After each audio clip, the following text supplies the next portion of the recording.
Բարև ձեզ։ Ինչու է Բաքվին ցավացրել Հայաստան-Եվրամիություն ռազմավարական գործակցության համաձայնագիրը։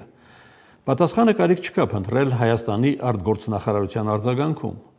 որովհետև Ղարաբաղի փախստական հայեր անմեղ ձևակերպումն ադրբեջանական ընդվզման ընդամենը արտաքինն է, ֆասադը, եթե ոչ ձևական դեկորը։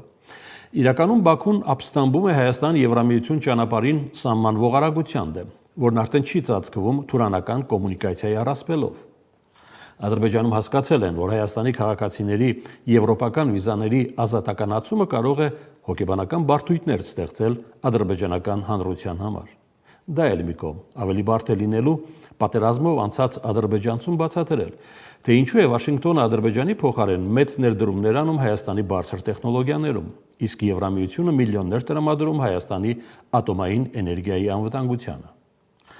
Եվրամիության հետ Բաքվի խորացող դեմարշն այստեղ փնտրեք։ Հակառակ դեպքում հարկ կլինի բացատրել. Բաքու-Երևան մեծացող եվրոպական հեռավորությունն այդ ինչպես է ազդելու հետկոնֆլիկտային խաղաղության վրա։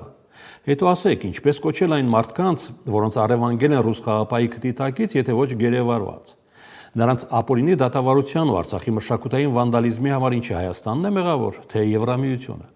Այնպես որ Եվրամիություն Հայաստան միջանցքում Ադրբեջանի տեղավորվելը հայկական օրակարգ չէ, բա ինչու է ադրբեջանական հիստերիան խցքում այդ օրակարգ։ Հաջողություն։